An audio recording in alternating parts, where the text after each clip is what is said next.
Hello everyone, this is a video lecture for Calculus 3, section 15.8, spherical coordinates. Spherical coordinates. So we were doing cylindrical coordinates last time, now we're going to do spherical coordinates this time. Let me kind of round us off here. We got x, y, z in rectangular form. We have r, theta, z in cylindrical form.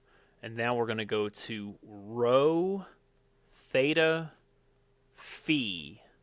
Rho, theta, phi. Okay, I actually like it looking like that. So this is rho, theta, which you already know, and then phi. Phi. So just real quick, rho, we've already seen it with density, but it here means radius because it's the Greek letter for r. So rho. Again, it's you sound it like row, row, row your boat. The phi, it's kind of like a circle with a line going down. Often on the homework, they'll have something that with a line straight through it. Either way, this one's the more easy way to draw. So that's phi is an angle, but it's from the positive z-axis actually. So the positive z-axis. So what does that really mean? Well, let's draw a good example. X, Y, and Z. So I got some kind of point out here. This line from the origin is your rho. That's your rho. If you were to make this descend down into the XY plane, then this angle is theta. So theta from cylindrical is the same as theta in spherical. So those are the same thing. Notice though my r is different than my rho because this light down here is r and this is z. That's cylindrical. Well now, no, not anymore. Rho is straight from the origin out to this point, and then the angle from the positive z-axis coming down to it, that's your phi, okay?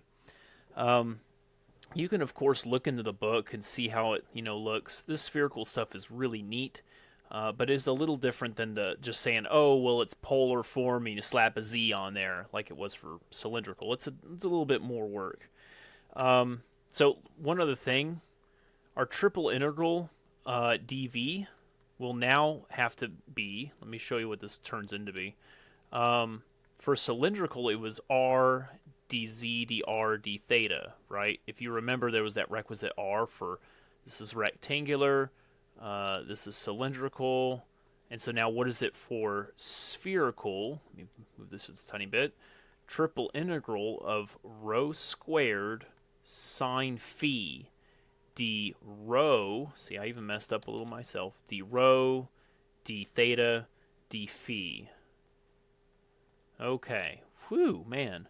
So this right here, rho squared sine phi, is my new requisite. That's my requisite addition, I guess you can say, requisite inclusion for this new integral to work.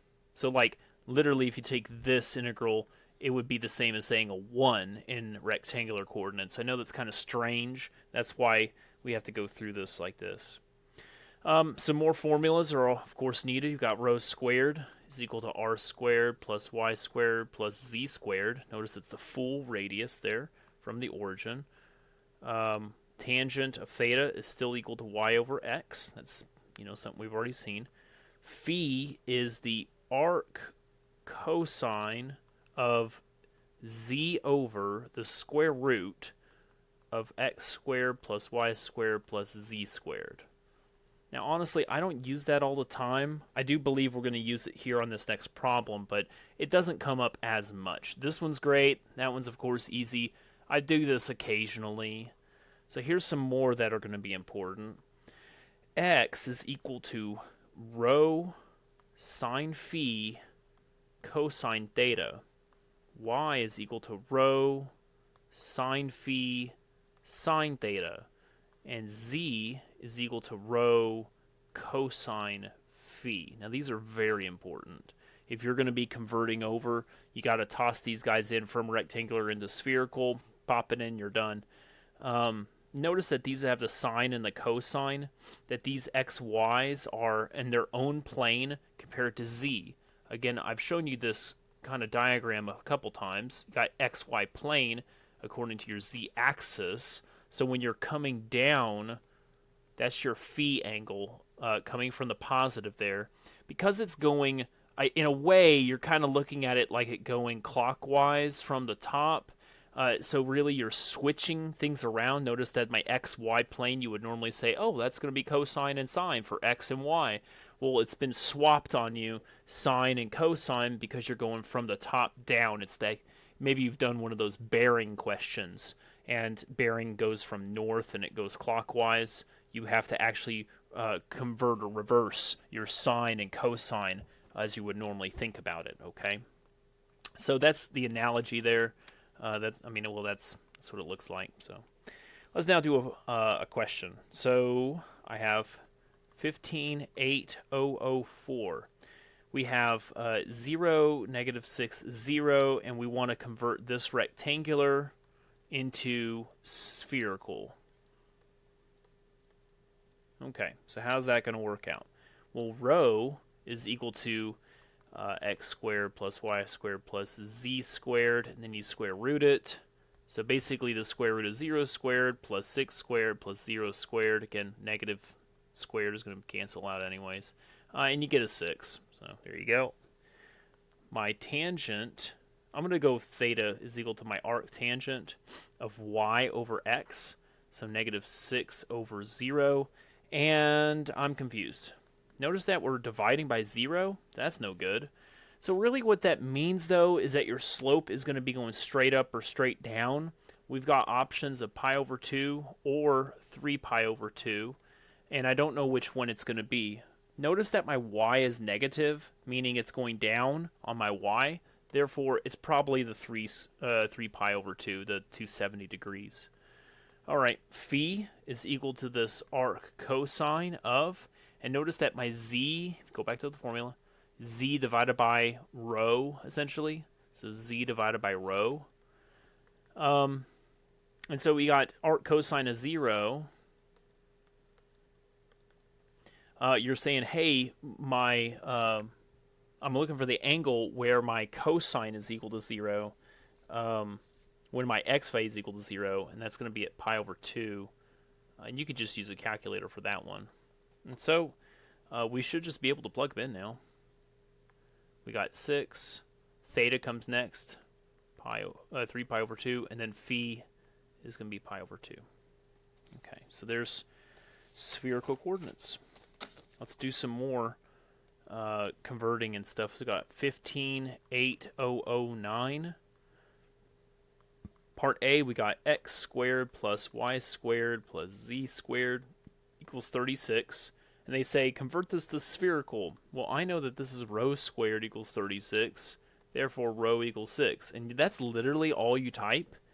They're like, hey, what's the difference here? Well, what you just made was a sphere. And basically, it's for all phi, all theta, and always going out to a radius of 6. So there you go. Very simple process there. Part B has x squared minus y squared minus z squared is equal to 1. We want to convert this, so I just go and directly plug it in. Rho sine phi cosine theta all squared. Rho sine phi sine theta all squared. And here rho cosine phi all squared. That's a lot of rho going on. So what I'm going to do is distribute essentially to all these. Distribute here, distribute there. They all have a rho squared, so you can pull that part out. And so then I got sine squared phi cosine squared theta. Sine squared phi sine squared theta. And then I just got a cosine squared phi. Still equals 1. Notice that here I can actually factor out a sine squared phi, not to the front of the whole thing, but to the front of just these two to get a cosine squared minus sine squared. what happens here is that this guy can convert over to not 1. I know you were thinking that. No. Instead, it converts over to cosine of 2 theta. It's one of those trig identities. And what I'm actually doing here is probably too much work. I mean, this is what they have finally. That's their answer. But, I mean, something in the middle. Heck, maybe even right here, that might work for them on WebAssign. Often you don't have to simplify. Okay, next one. 0 to pi over 6. 0, pi over 2, 0 to 3. So we're integrating, and then it's rho squared, sine phi, d rho, d theta, d phi. Draw my phi a little bit better there. Okay. So they're just wanting, literally here they're wanting the volume. If you notice here that requisite rho squared sine phi, in rectangular form, they're basically just saying it's a 1. They're just saying triple integral of 1 dv. Very easy there. And therefore just a volume. So we're looking for a volume of whatever the shape is. Well, I don't know what that shape is right now, but I could definitely do the integral.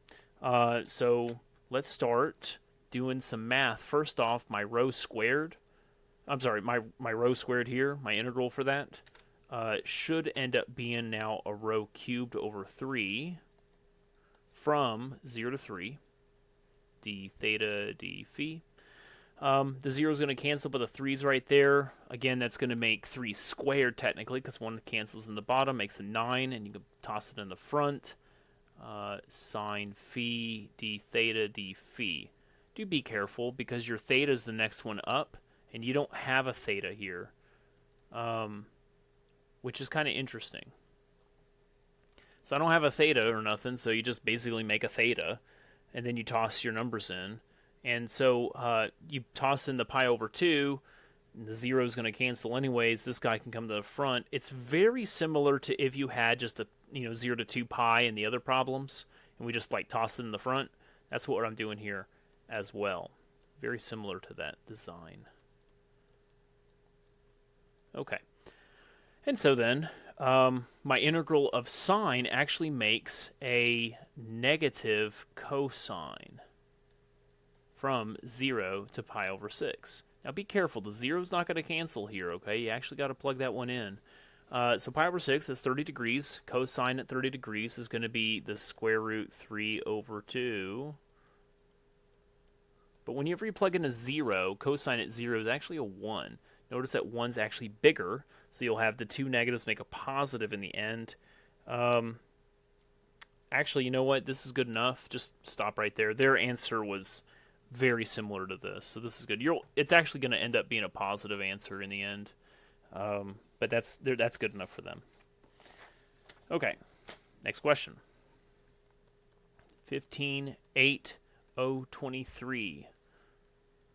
So I got integral of x squared plus y squared plus z squared all squared dv. Now I believe I messed this problem up one time. I can't remember, but that square right there is very important. If you don't do it properly, the whole thing gets messed up. So remember that square right there. The inside is rho squared. So what we really have is rho squared squared. Now, but here's the thing. When we're converting into spherical or even cylindrical, there's that requisite portion that we need to put in there. And our requisite portion this time is rho squared sine phi. D rho, d theta, d phi. So, yes, this is requisite right there, but we also have this stuff to kind of account for. So, we got 4 rows plus another 2 is going to make 6, and then we integrate to make 7. Yes, we have, 7 rho to the 7th power divided by 7 sine phi from, I forgot to give you the limits. Okay, hold on. So we got this integral, and then from something to something, d theta d phi. Sorry. Well, hold on. They said at the very beginning, see, this is why we go to the very end of it, they want to integrate this ball with the center at origin with a radius equals 3. So exactly what that means, well, notice that we have basically is a sphere in the center at radius 3. So what would be my radius coming out of that, right? So basically right here, what would be my limits? Well, 0 to 3, right? For a whole entire ball, my theta is going to go 0 to 2 pi because I'm going all the way around. But then what about phi? How much phi do I have? Do I go 0 to 2 pi again? I'm going to tell you no. It's actually just 0 to pi. Now, real quick, let me understand how that works. Sorry that it's kind of side note here. Let's say I'm looking at this. This is my xy plane, and this is my z. So this is my xy plane, z-axis, and here's my ball or sphere or whatever. And my phi is this guy coming from the top, and he's coming down. He's coming down, down, down, down, down, all the way to right here. This is 0. This is actually pi over 2, and down here is pi. You don't want to keep going this way. That's actually no good because you've already accomplished it all with the circular motion of the theta. You're taking just this half slice and you're going to rotate it around 2 pi for theta, not for phi. So I'm telling you that 0 to pi is going to be your complete limit for a whole sphere. Okay? I know that sounds like a little bit much. You could go into the book and kind of see their pictures. I can't draw as perfect pictures as they do with the computers and all that. But that's the idea. 0 to pi, that's your limits for your phi. So, back to my integral now. The 0 is going to cancel. 3 can get tossed in there. I don't know what 3 to the 7th is, but it's a lot. And I can toss it out to the front. 0 to pi. Notice that my theta, I don't even have one, so I'll just go ahead and toss a 2 pi in there. Sine of phi. Oh, and then d phi.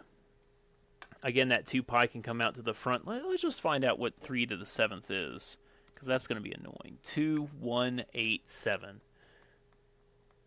All over 7 times 2 pi. And then my integral of the sine is a negative cosine from 0 to pi. Again, watch out. Both of these are actually important to plug in. The negative can come to the front, I guess. And so then plugging in a pi, again, we're only looking right here. I already tossed the negative in the front. Plugging in a pi, we would get a -1. Minus. Plugging in the 0, we get a +1. So two negatives here actually combine to make a 2, but then that negative will come to the front, making the whole thing positive. Kind of like that. And you do math, and it works out to be 8748 pi all over 7. There you go. Next one. 158026. So here we got triple integral y squared dv, and the directions say, see, I'm going to go ahead and do them this time, a solid hemisphere, and then they give me x squared plus y squared plus z squared is less than or equal to 9, y is greater than or equal to 0, and I think that's about it. Now watch out for a second. Hemisphere does not mean whole sphere, it means half a sphere. I guess hemi means like half or something. I'm not really sure about that, but half of a sphere of what's going on. So when we think hemispheres, especially in 3D, I'm guessing that you're thinking like the top end here, and so there would be that original sphere down here, but we're getting rid of the bottom part. That's actually incorrect in this particular case. It's sort of close, but it's not quite right.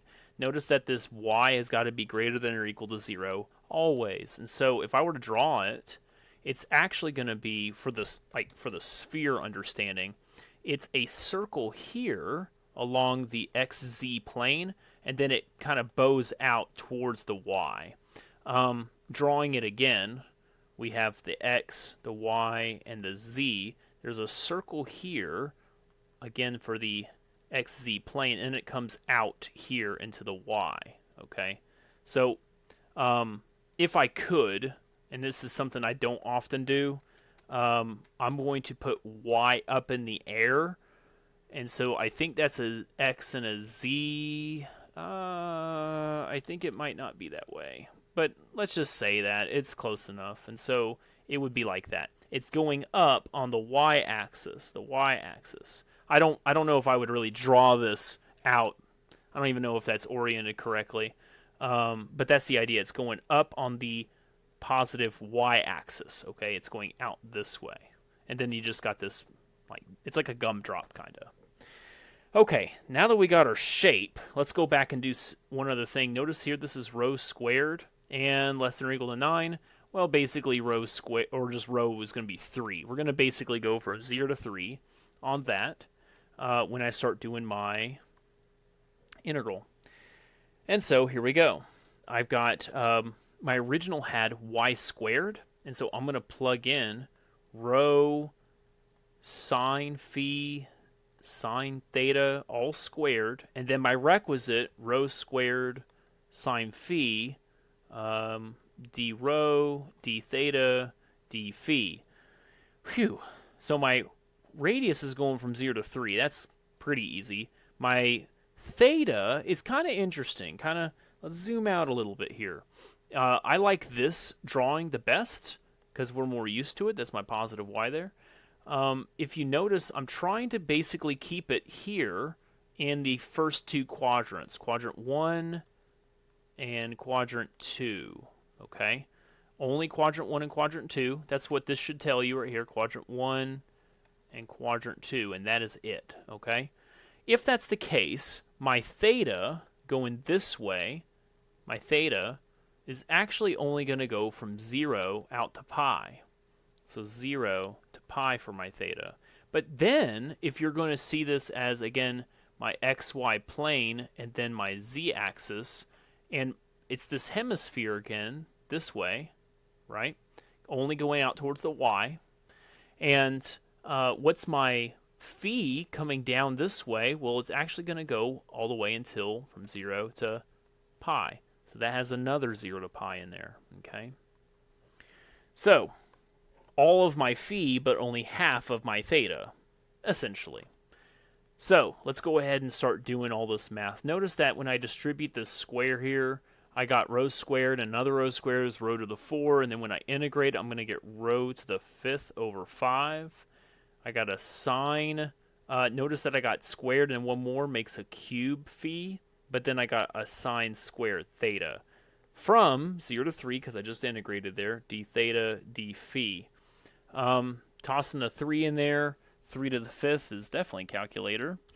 I got 243. So we got 243 over 5 now in the front. 0 to pi, 0 to pi of sine cubed phi, sine squared theta, d theta, d phi. Okay, now for the more difficult part. I need to start integrating this in terms of theta and then in terms of the phi. So notice that my theta is going to be this sine squared business. There is a formula for that. There's a formula for that in the formula book.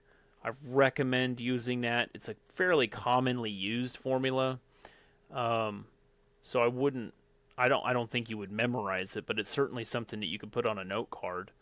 1/2 and then theta minus sine theta cosine theta. So that's 1/2 times all that stuff. Closed for the half there. Well, the half multiply thing. And then closed for the big integral. 0 to pi and then d phi finally. Whew. Tossing in the pi into each of these gets me interesting results. Also for the 0, what's going to happen, right? Well, notice that when I plug in the pi, that's easy. You just get a pi. Cool. When you throw in the pi here, sine of pi is 0. So that just cancels. When you plug in a 0, that goes away, and here's sine of 0 is 0. Ultimately, this part here is just going to go away because both times when I plugged it in, I yielded a 0. So what is going to be left over is this basically this pi over 2 business. And that's it. Which you can just toss that in the front here in a minute. So 243 over 5 times pi over 2, and then my integral. So what's my integral of sine cubed? Again, that's a formula. So you can go and I saw the formula. It was like it converts it down to a sine or something like that. I'm just going to be lazy here, and I'm going to just do this portion right here, just this, in your calculator. Just the TI-83, 84, nothing fancy. And it turns out to be 4 thirds, which is like, wow, that whole thing was just 4 thirds. So that's cool. It makes it a lot easier for us. Again, if at all possible, we're trying to make it easy. Could you do this some other way? I guess you could even try to do some U substitution, integration by parts. There's a lot of, in fact, I think integration by parts is actually the way to do it. But I'm not getting all hung up there. Just putting it all together right quick, and we get 162 pi over 5. So there you go. All right, next one. 15.8.032.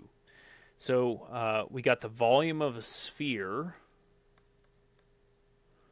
which lies, and it's going to be within this.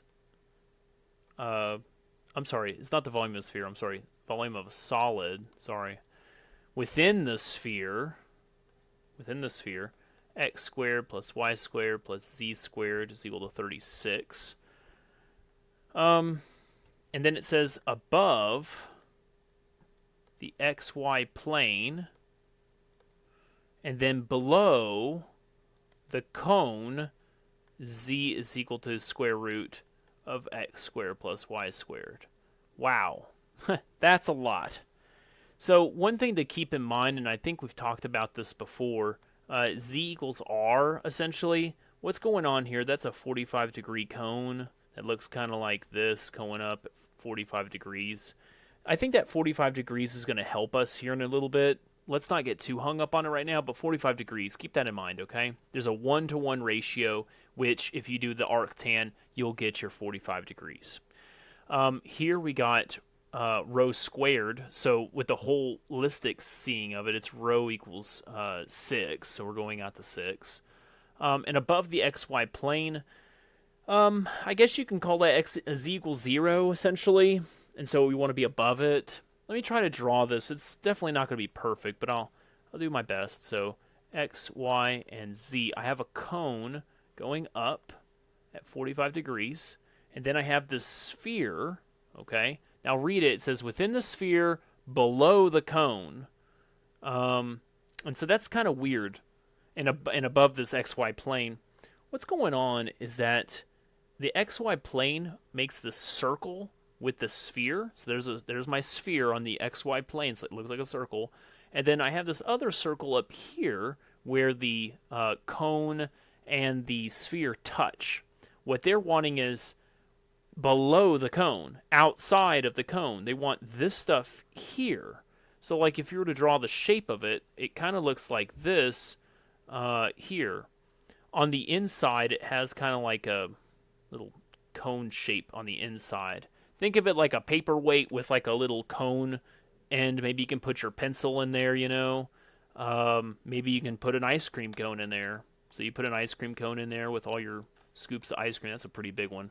But it's like an ice cream cone holder, okay? You would just, it's something you put on your desk, and you shove your ice cream cone in it. I know that sounds weird, but I'm just trying to make you see the three-dimensional aspect of it, okay? So 3 dimensions, it's not the cone, it's the holder for the cone. Okay. So then let's go and actually get this volume. First off, I need to find my limits. So when I start looking at this shape here, notice that I'm going to start right here, and then I'm going to work down until it's flat. I'm starting at the 45 degrees and going until the 90 degrees, and that's going to be my phi. I'm definitely going all the way around, so that's easy. That's 0 to 2 pi for my theta. And then my radius, my r, is going out until 6, which we had seen earlier right there. So here we go. rho squared sine phi d rho d phi. I'm sorry, d theta d phi. I think they mix these up sometimes. I don't know. That's fine. That's what the book does. That's what I'll do too. So 0 to 6 for my radius. I'm going for theta 0 to 2 pi, a full circle, and then my phi is actually going from 45 degrees down to the 90 degrees. Again, like we had said, it starts here and then it works downward until the 90, and then it stops. Okay, so that's our integral. Go figure it out. It's actually not too hard of an integral here. We got my rho turns into rho cubed over 3 from 0 to 6. Toss the 6 in there, d theta d phi. And then you could toss that whole number out. So 6 cubed. I mean, I probably have it on my paper here. I'm just wanting to make sure we're consistent. I got 72 in the front.